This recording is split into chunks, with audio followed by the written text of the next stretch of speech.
Walton Orbit Y70 Yo, the on and only superstar. এটা আমার কথা না ভাই, এটা ওয়ালটনের ওয়েবসাইটে লেখা আছে। এনিওয়ে, আমরা খুবই কম বাজেটের এই ফোনটা নিয়ে আজকে আলাপ করব।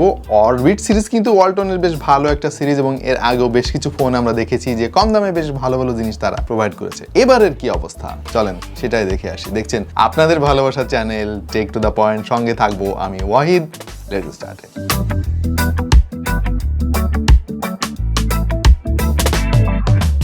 তবে ভিডিও শুরু করার আগে এটা দাম জানিয়ে দিই আপনাদেরকে, তাহলে আপনাদের দেখতে সুবিধা হবে। এবং 6GB র্যামের সাথে 64GB ইন্টারনাল মেমোরি সহ এই ফোনটা বাংলাদেশের বাজারে পাওয়া যাচ্ছে 8,999। 6GB কই পাইলাম? এই যে লেখা আছে এখানে ভাই, আমার কি দোষ? শুধুমাত্র যে এখানে লেখা আছে 6GB তা না ভাই, ওয়ালটনের যত ওয়েবসাইট আছে, আমাদের রিভিউর জন্য যে গাইডলাইন দেওয়া আছে, সব জায়গায় লেখা আছে 6GB। এই জিনিসটা নিয়ে আমার ঘোর আপত্তি আছে। এর আগেও আমি জানিয়েছি আমার ভিডিওতে, ওয়ালটনের কোনো প্রোডাক্ট নিয়ে যখন রিভিউ করেছি, যে ভাই এইটা রীতিমতো একটা স্ক্যাম। এখানে তো 6GB র্যাম নাই ভাই, এখানে আছে 3GB র্যাম, তাহলে 6GB কেন লেখা আছে? হ্যাঁ, ভার্চুয়াল র্যাম নামক একটা ব্যাপার আছে, সেটা আমরা জানি, কিন্তু সেটা তো ব্রেকডাউনে লিখে দেওয়ার কথা। সরাসরি কেন 6GB লেখা হবে ওয়ালটনের মতো একটা কোম্পানির কাছ থেকে, এরকম আমরা আশা করি না। আর একটা মজার জিনিস বলি, আমরা তো এতদিনে বিভিন্ন ধরনের ডিসপ্লের কথা শুনেছি, অ্যামোলেড, আইপিএস, টিএফটি, এলসিডি ইত্যাদি ইত্যাদি। ওয়ালটন এই প্রথমবারের মতো বাংলাদেশের নতুন আরো একটা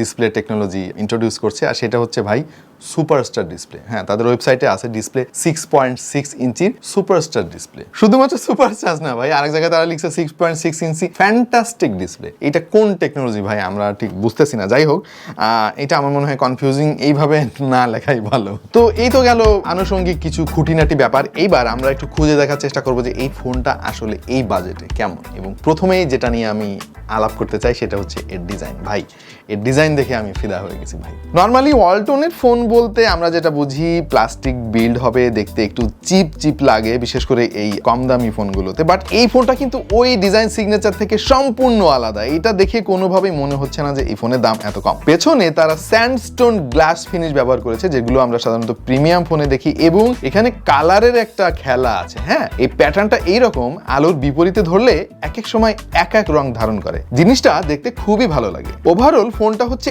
একেবারেই বক্স শেপে। তবে আমার অবজারভেশন হচ্ছে এই কর্নারগুলা বা এই এজগুলা যদি আরেকটু ফার্নিশ করা হতো, তাহলে হাতে খুব একটা আনকমফোর্টেবল লাগতো না। এটা ধরলে অনেক সময় আপনার হাতে একটু ব্যথা লাগতে পারে এই এজগুলোর জন্য। তবে ক্যামেরা হাউজিং সহ পেছনটা একেবারেই নিট অ্যান্ড ক্লিন, বেশ দারুণ একটা ফিল পেয়েছি। আর এই ফোনের বিল্ড কোয়ালিটি কিন্তু খুবই চমৎকার, এবং মনে হয় না যে হাত থেকে টুকটাক একটু পড়লে এর ক্ষতি হওয়ার সম্ভাবনা রয়েছে। আর ফোনের সামনে এসে আসলে আমরা অতটা ডিসঅ্যাপয়েন্টও হই নাই, কারণ হচ্ছে এই দামের একটা ফোনের কাছ থেকে আমরা অনেক বেশি কিছু আশা করি না। তারা চেষ্টা করেছে মোটামুটি সিমেট্রিক্যাল একটা লুক দেওয়ার জন্য। ওপরে ডিউ ড্রপ নচ রয়েছে এবং নিচের বেজেলটা একটু বেশি মনে হয়েছে আমার কাছে স্ট্যান্ডার্ডের চাইতে। বাই দ্য ওয়ে, আমার আর একটা অবজারভেশন রয়েছে, ইদানিং ফোনগুলোতে কিন্তু সাইড মাউন্টেন ফিঙ্গারপ্রিন্ট দেওয়ার প্রবণতাটা বেশি দেখতে পাচ্ছি, বাট ওয়ালটন সেই 5-6 বছর আগের টেকনোলজি ব্যবহার করেছে। তবে ফিঙ্গারপ্রিন্ট সেন্সরটা কিন্তু যথেষ্ট ফাস্ট এবং অ্যাকুরেট বলে মনে হয়েছে আমার কাছে। আর সমস্ত পোর্টগুলো জায়গা মতো রয়েছে। কম দামি ফোন হওয়ার পরেও তারা টাইপ সি ব্যবহার করছে, থ্যাঙ্কস ফর দ্যাট। এবার ডিসপ্লে নিয়ে একটু আলাপ করে ফেলি। এতে ব্যবহার করা হয়েছে 6.6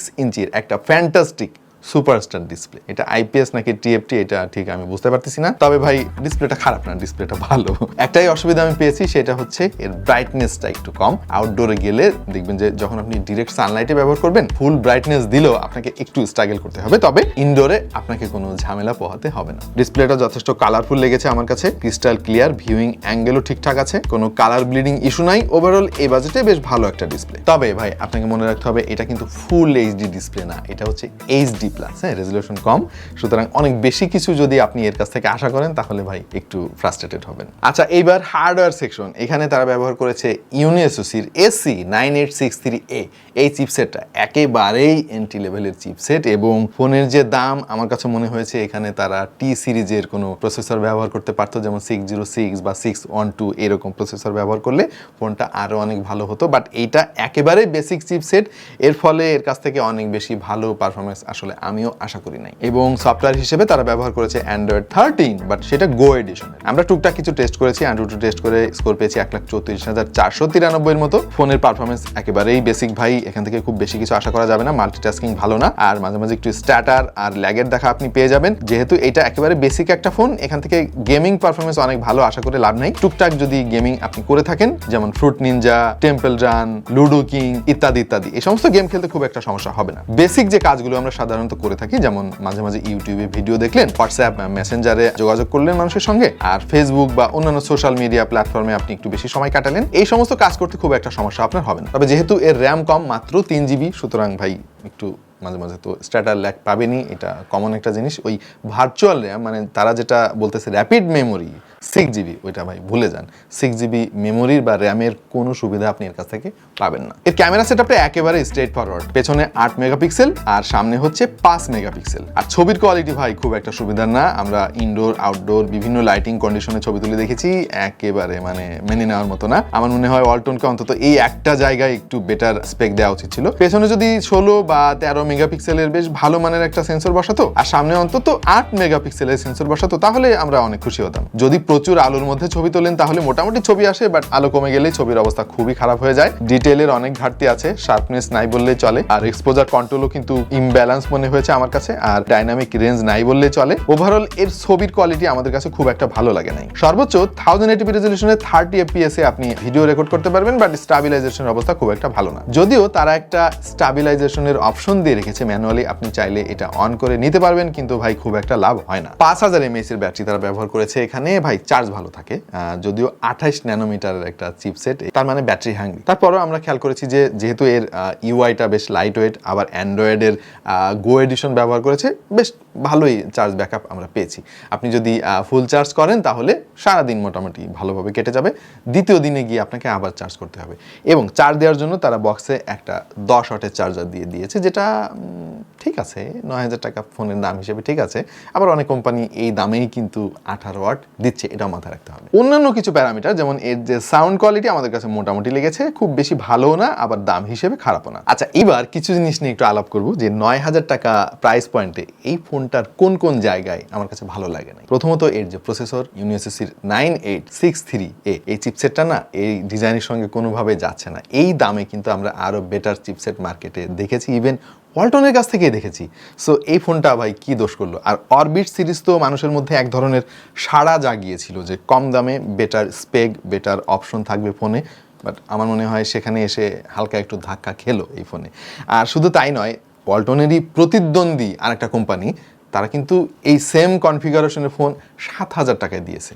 সো এটা আমার মনে হয় ওয়ালটনকে আরেকবার ভাবতে হবে নেক্সট টাইমে অরবিট সিরিজের কোনো ফোন আনতে হলে।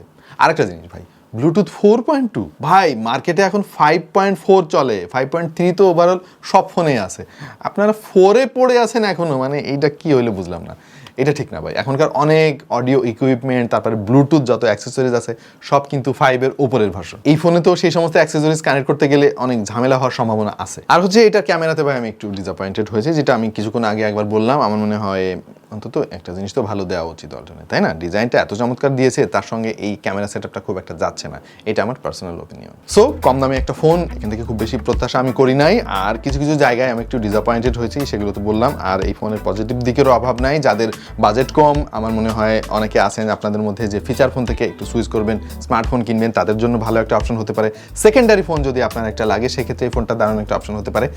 এবং আপনাদের বাসায় যদি সিনিয়র সিটিজেন থাকে, তাদের জন্য যদি আপনি ফোন কেনার চিন্তা ভাবনা করে থাকেন, বেশ দারুণ একটা অপশন হতে পারে অরবিট Y70। আপাতত এই ছিল আমাদের আজকের ভিডিও। প্রিয় দর্শক, কেমন লাগলো এই ফোনটা, কেমন লাগলো আমাদের ভিডিও, জানাতে পারেন কমেন্ট সেকশনে। এই তো দেখা হয়ে যাবে অন্য কোনো ভিডিওতে ভিন্ন কোনো বিষয় নেই। সে পর্যন্ত সবাই ভালো থাকুন, সুস্থ থাকুন এবং দেখতে থাকুন টেক টু দ্য পয়েন্ট।